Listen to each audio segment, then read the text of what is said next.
Okay, hello everybody.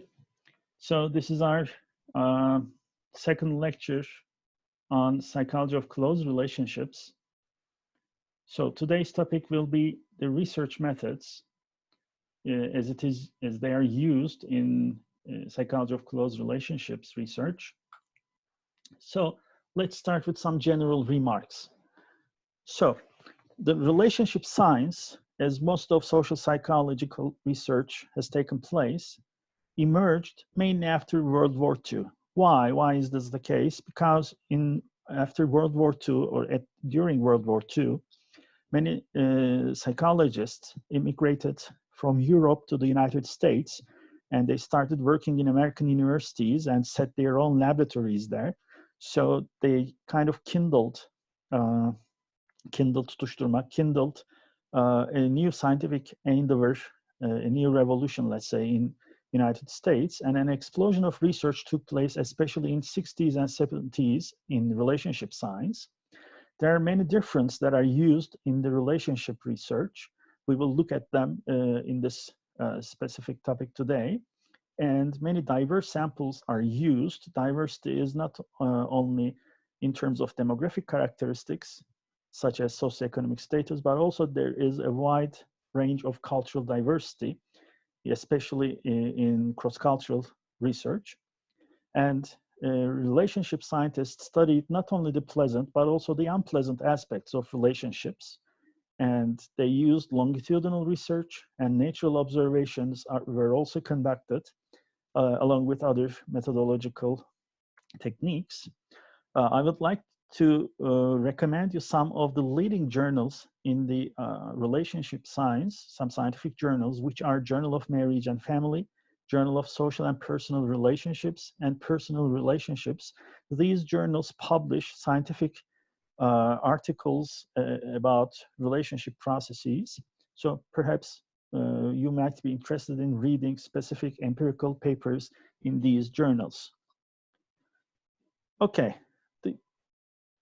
as far as I remember, everybody took a research methods course. So in scientific process, the first step is finding an interesting and important research question. So first thing to do is to ask a question about relationship experience in relationship science. How do we find these questions? We have basically two sources. One, we're human beings, we're social beings, and we have our own relationships.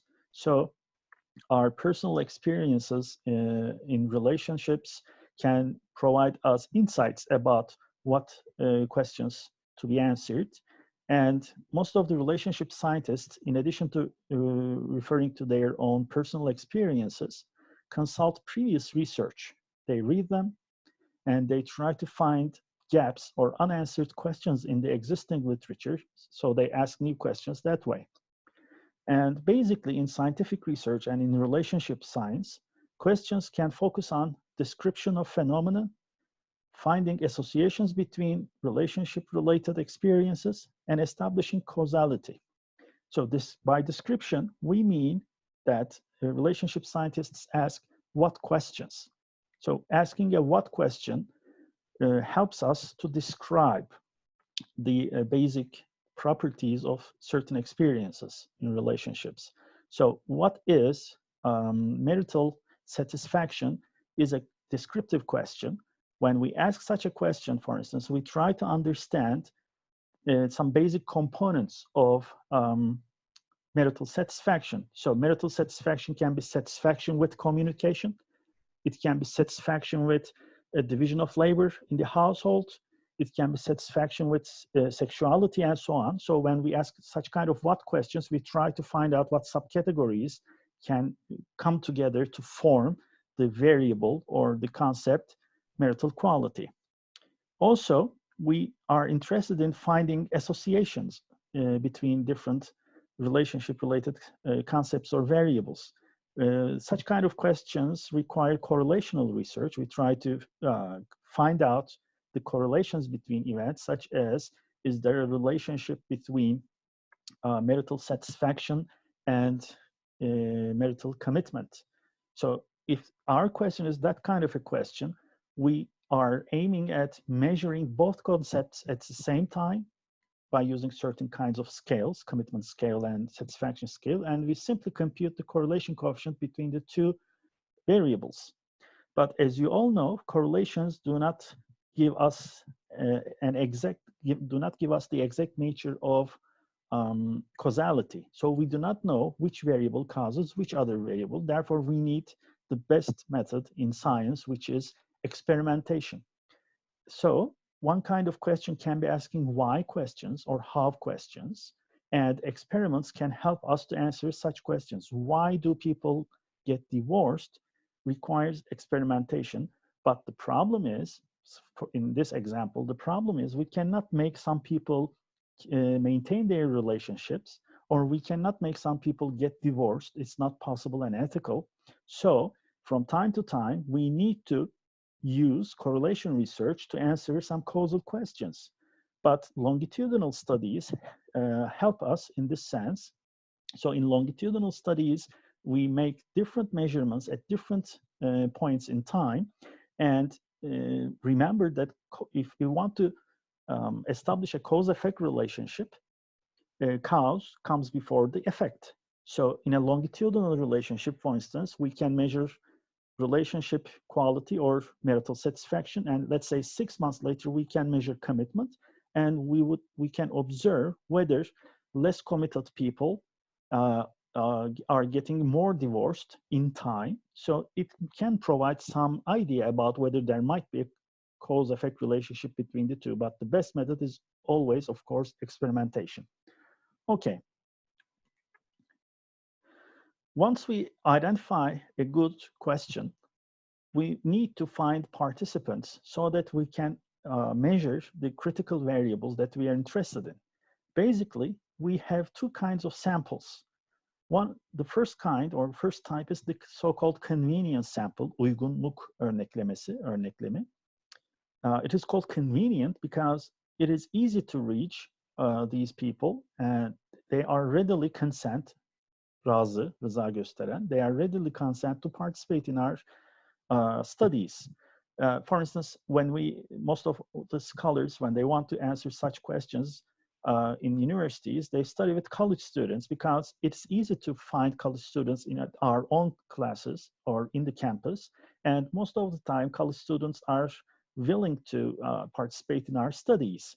But the problem with a convenience sample is that we cannot generalize our observations to populations other than college students, because college students are so-called emerging adults, let's say, and as emerging adults, they don't have to make their own living by earning money, for instance, by working. It's not necessary.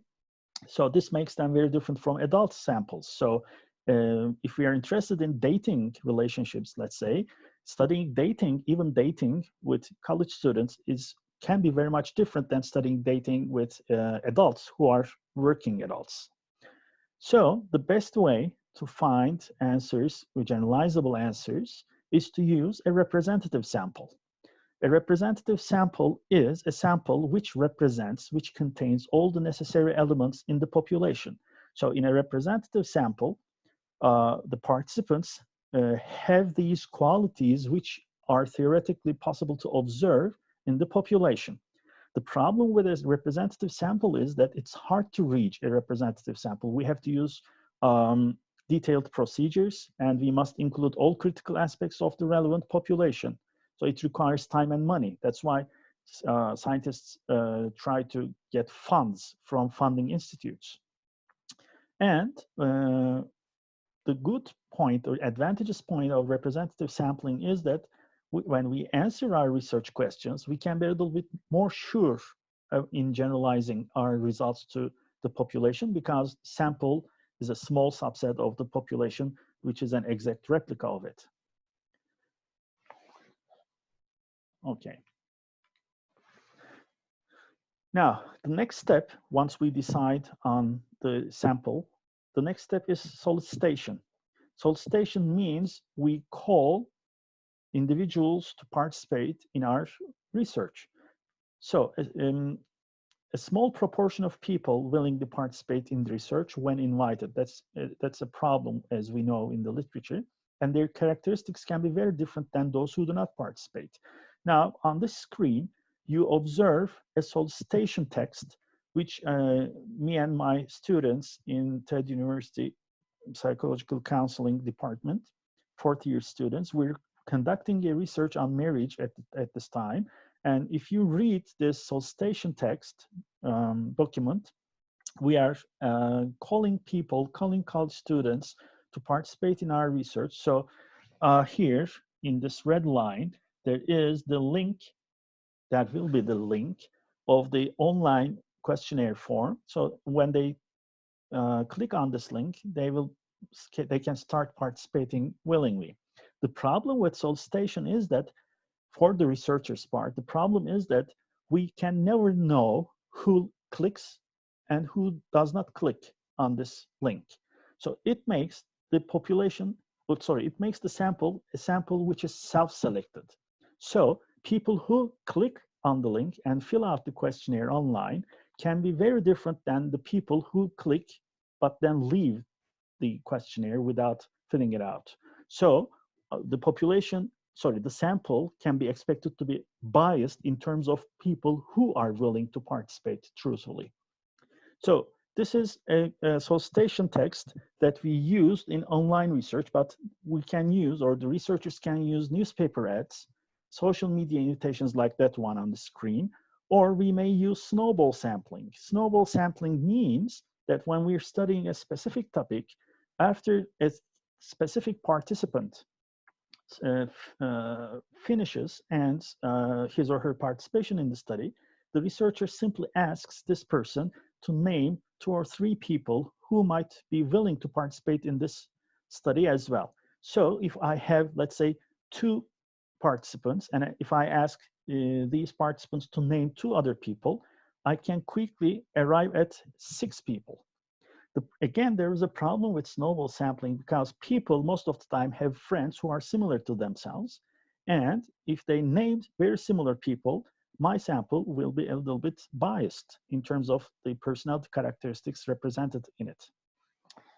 No matter which solicitation type you use, you might have some sort of bias.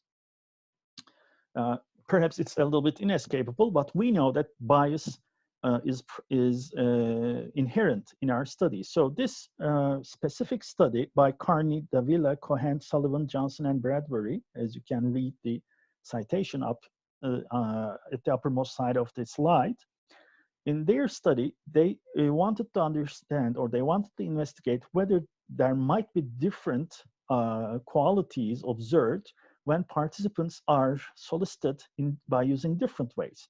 So they studied or examined the effects of different sampling strategies on the samples obtained in a longitudinal research on marriage. So remember, I gave the same example in marital studies. We need longitudinal research to have some idea about cause-effect relationships. So how you solicit your participants can totally change the cause-effect relationship. That's why they studied this topic. And they compared participants in terms of their demographic characteristics, their experiences before marriage, their personality characteristics, and how satisfied or dissatisfied they are with their marriage. So they used basically 2 solicitation techniques. First, they used newspaper advertisements to recruit 20 newlywed couples.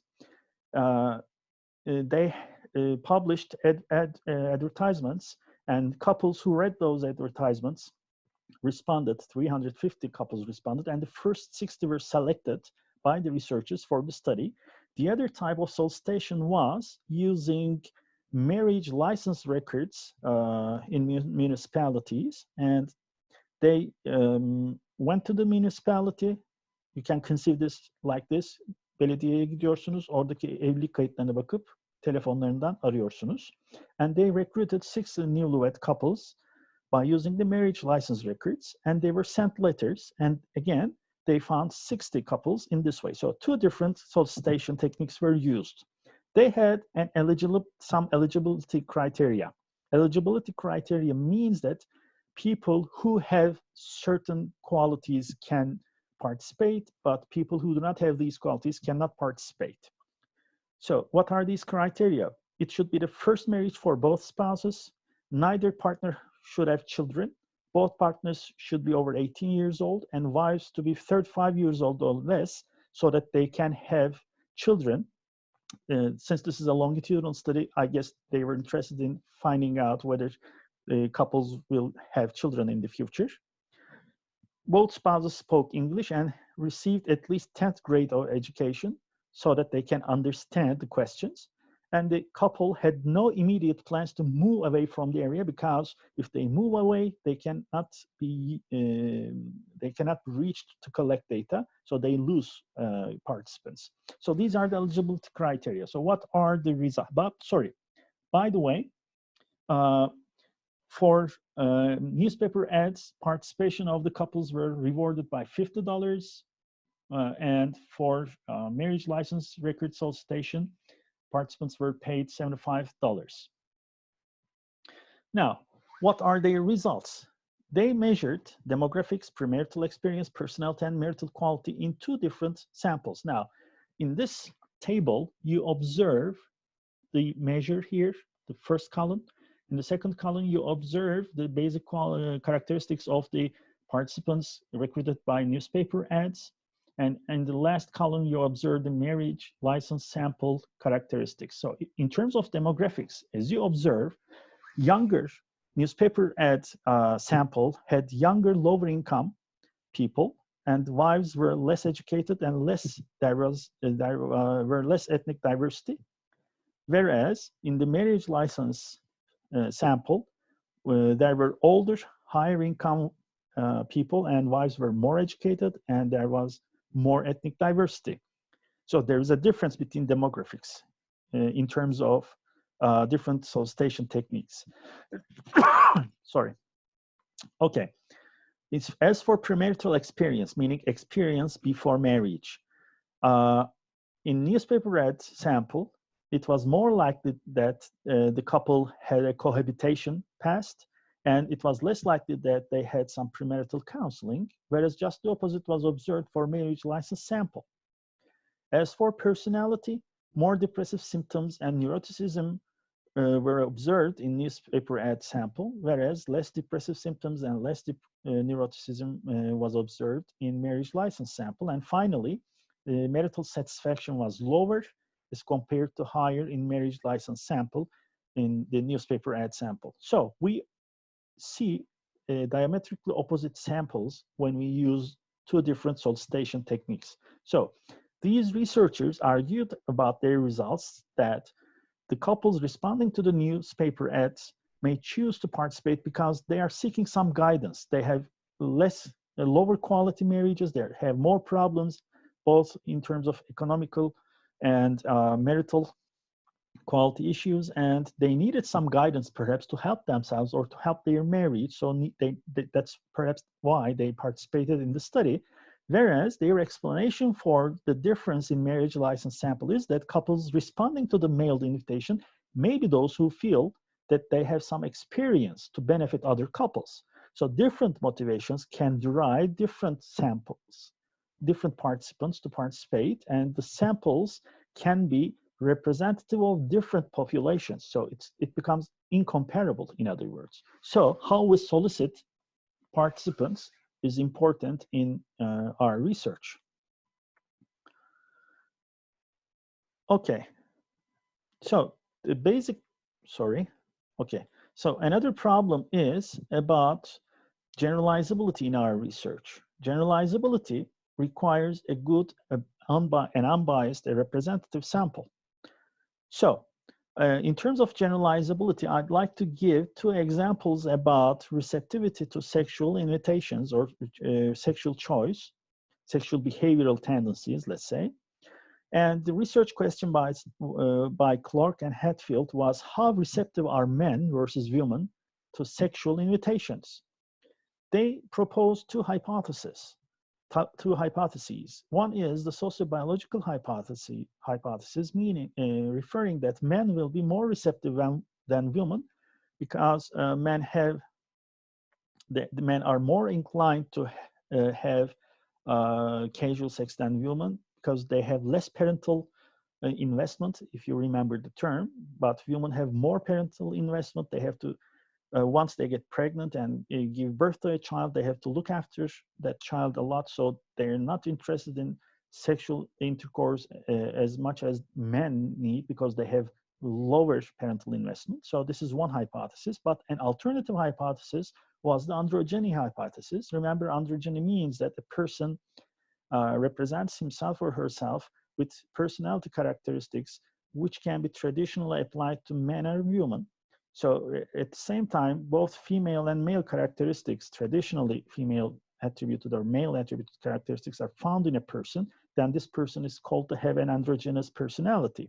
So we also know that a considerable amount of people are androgynous in the population. Therefore, they might be, men and women might be more similar than they traditionally are stereotyped. Thus, they might equally be highly receptive. This is one alternative. Or another alternative is that they might equally perceive casual sex as risky and dangerous, perhaps due to AIDS kind of sexually transmitted diseases. Therefore, they might equally be lowly receptive. So they wanted to answer this question, and they conducted an experiment in a real life setting, which is called a field experiment. When we conduct an experiment in a real life situation, it is called a field experiment, which is a college sample here now. And in this college sample, there were confederates of the experimenter, and they walked through the campus and tried to find participants who were attractive. The experimenter told the confederates that first observe different people and then rate them as to their attractiveness. If you find a person attractive 7 out of 7, then approach this person and ask simple questions. And there were both male and female confederates, because female confederates approached the male potential participants, and male confederates approached the female potential participants. And they asked 3 questions. One, would you date? Okay, when they approached the potential participant or the participant, they told them, okay, I come to see you around in this campus and I find you attractive. This is the standard part of the instruction. And then they ask 3 questions. They either ask this one, would you like to date with me tonight? Or ask that one, would you come to my apartment tonight? Or ask the last one, would you like to go to bed with me tonight? So one of these 3 questions were randomly asked to any participant. And look at the tables. These are the results. Here, sex of requester means the sex of confederate. So when a male confederate approaches a female participant and asks for a date, then the female participant 56% of the time accepts the date, only 6% of the time accepts to come to the apartment of this person, and 0%, none of the females accepted to go to bed that night.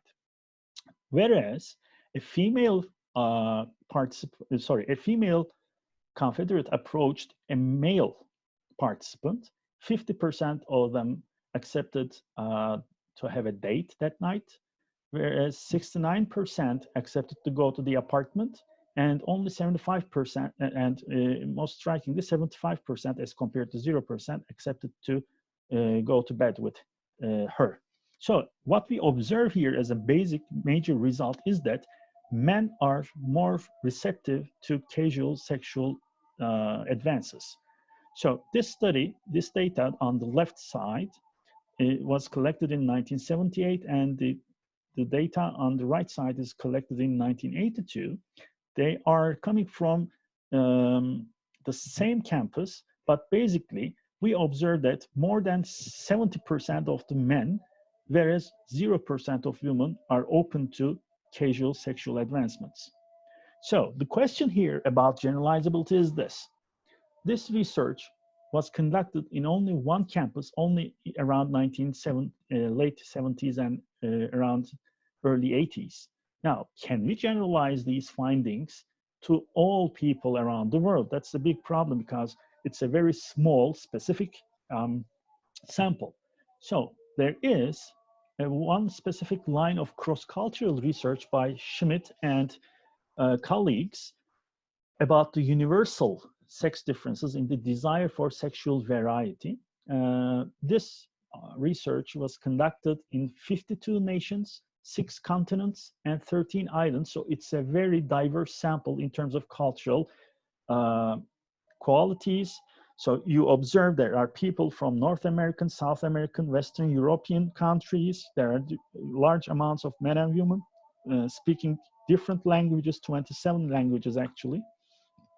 This is Eastern Europe, Southern Europe, and there is a Turkish sample as well, which is collected from, as far as I know, Istanbul and Turkey. I tried to find you the specific Turkish data, but I couldn't achieve to do so. But we will observe the Turkish data in the category of Middle East.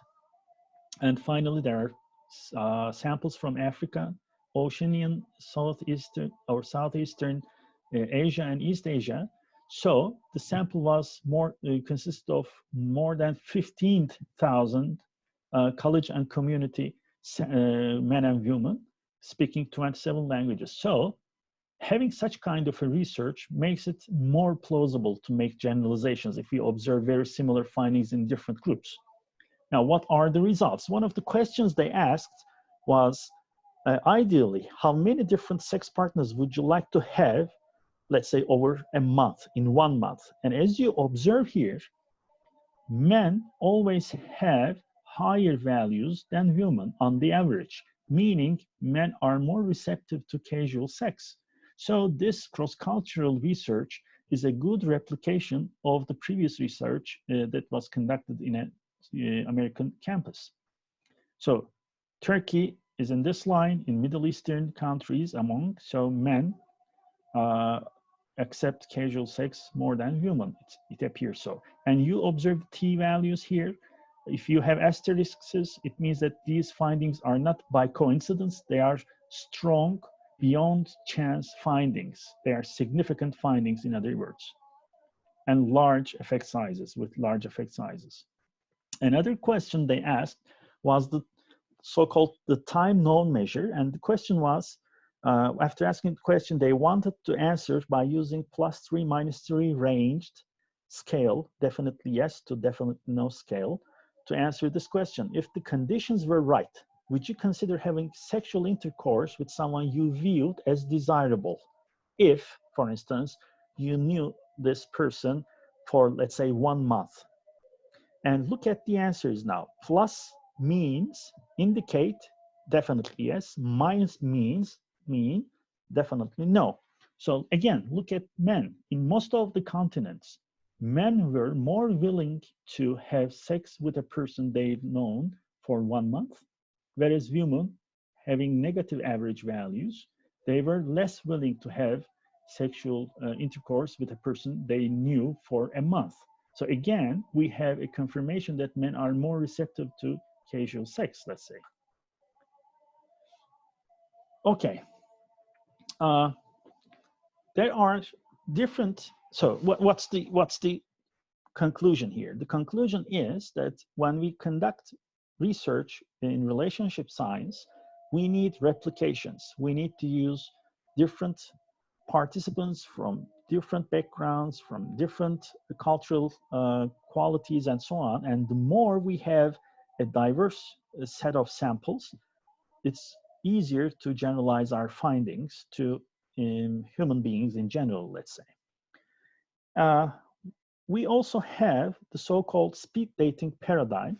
Now, we watched this video, and you can click and watch this video later, but in this speed dating paradigm, let's remember first that different people are brought to the laboratory, men and women in heterosexual couplings, and they have only 4 minutes to get to know themselves, and they rotate around, men rotate around women in every 4 minutes, and they try to get to know the other person and whether they would find this person attractive or not, or whether they would like to date with this person. You can watch this video later, but basically, Tidwell, Eastwick, and Finkel measured, following these speed dates, the actual self-characteristics of the participants. So what is actual self-characteristics? they asked everybody how they define themselves in terms of physical attractiveness, sexiness, career prospects, ambitiousness, and so on and so forth. They also measured big five personality characteristics, their attitudes towards sex, which is called sociosexuality. They asked their different political views, religious views, interests, the majors they are enrolled in, where they lived, their perceived partner characteristics and similarity and romantic liking. Now, the critical variable here is that there is the perceived partner characteristics and similarity. So remember, this is an interpersonal research, okay?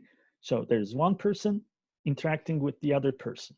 So this person provides actual definition for himself or herself, and this person also provides actuals for himself or herself. And this person also provides ratings for how that person is perceived by him. So I perceive that person. So the important question here is whether actual self-characteristics defined by the people themselves or the perceived partner characteristics and similarity defined by the other person would predict romantic liking, okay? So in this speed dating paradigm, they studied this topic and they found no evidence that actual similarity predicted romantic liking. So this person says, I'm intelligent. That person says, I am intelligent. So they have a similarity, an actual similarity in terms of how they define themselves. And then this similarity is computed. And the correlation between this similarity and romantic liking was computed. And what they observed is that actual similarity is not correlated with liking, romantic liking. But they observed a strong positive association between perceived similarity and romantic liking. So this is the beta coefficient here. It is sort of a correlation coefficient. So 0.75 is a very large correlation, a very large association. As you remember, a correlation coefficient which is closer to plus or minus 1 is a very strong correlation. So it is not the actual similarity, but it is the perceived similarity which predicts romantic liking. So their results revealed this in the end. So we like people according to how we perceive them to be similar to us, to ourselves.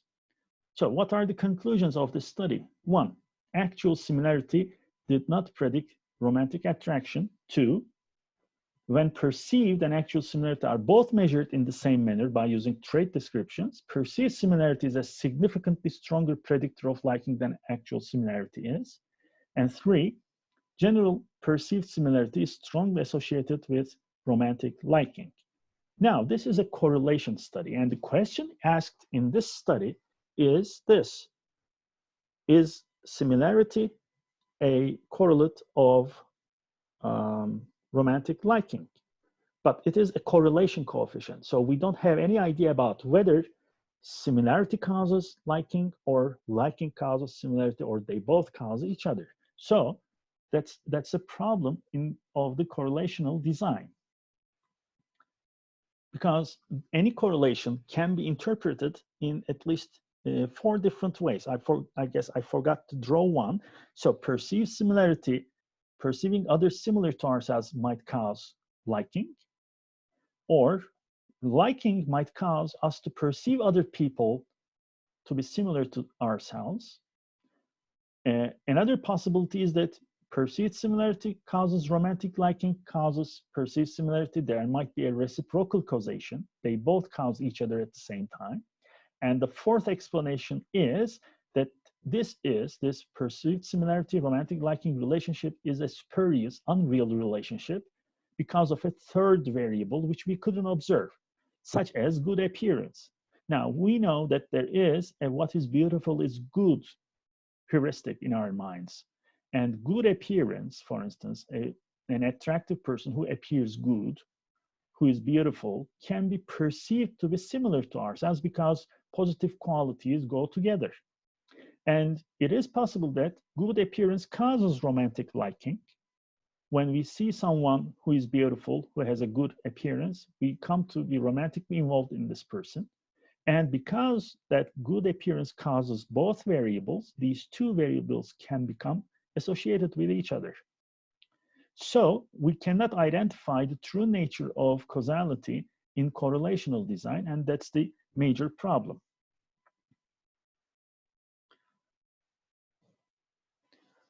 So the question that we should ask is, does attitude similarity cause liking, which requires experimentation? And there is a very classical set of, there are a very classical set of experiments conducted by Byron.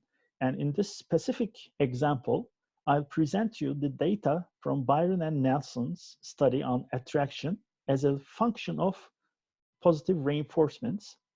Positive reinforcement meaning that people who perceive other people similar to themselves feel themselves rewarded.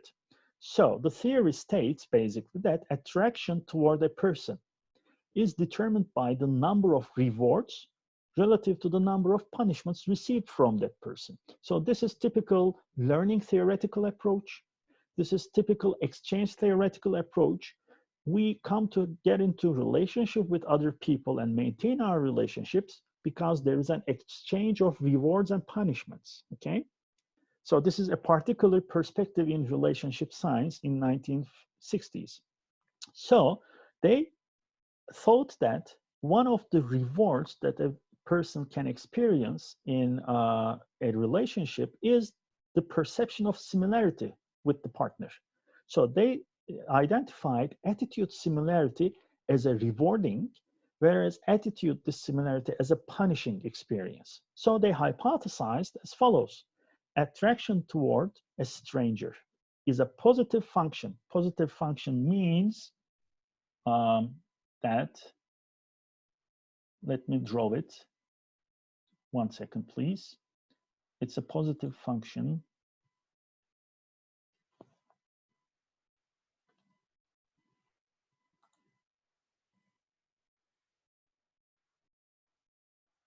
Okay, I can't get rid of this. Anyways, what is a positive function? Let me draw here. A positive function is this, okay? A linear increasing function. So it means as similarity increases, liking also increases, okay? So this is called a positive function. So they hypothesized that attraction toward a stranger is a positive function of the proportion of positive reinforcements received from that stranger. So what's their procedure? First, they ask their participants to rate a list of attitude statements. So they provided a long list of attitudes, let's say 6 to 48 attitude statements.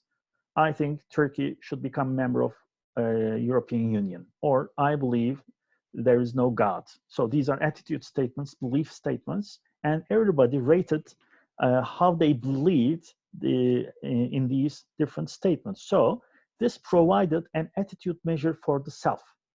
And since everybody filled out the same attitude questionnaire, we have data from different people at the same time. So suppose this is a couple, and this person states that these are my attitudes, and there is another person saying these are my attitudes, okay? The more their attitudes are similar, the higher their similarity. But this is not a correlation research, so they had prepared similarity profiles such that they had 4 profiles.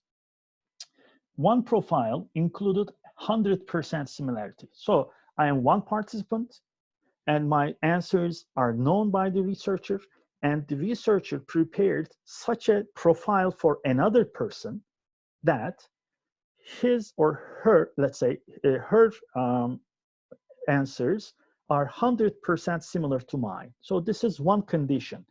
Whoever is the participant in this condition observed or went through a list of attitude statements rated by another person, which fits 100% of the time to his or her own statements. So this is perfect similarity condition. And in other conditions, there was 67% similarity, 50% similarity, and 33% similarity. Therefore, different conditions in the experiment represented different amounts of similarity between the person and the stranger. So they rated then, by observing this person's ratings, they rated the stranger on 7-point scales as to his or her intelligence, knowledge of current events, morality, adjustment, and finally, they provided their liking about the stranger, probable liking for the stranger, and probable enjoyment of working with him. So these last two questions were asked to measure attraction towards the stranger. So what are their results? On the left side, you observe the function attraction as a function of similarity. Now, when there is 100% similarity, the attraction score was highest. But as you observe, as the proportion of similarity decreased, liking decreased almost halfway. Okay, so since this is an experiment, we can conclude to a certain extent that attitude similarity causes attraction. Now, this is only one experiment, though. But then Byron and Nelson used their other experiments, they used data from 5 other studies, in other words, replications, and they plotted this linear function on a graph. And as you observe, in every study, when they used different amounts of similarity, they always observed a linear function showing that higher the proportion of similar attitudes, higher the attraction. Now, when we can conduct experiments, it's easier to generalize the findings of correlation research, and actually experiments are better than correlation research, but they complement each other. So what they observed in a correlation study, Finkel study, and what they observed in Byron-Nelson study, they fit together. They both say that attitude similarity is associated with attraction, and similarity is the cause of attraction. So they complement each other.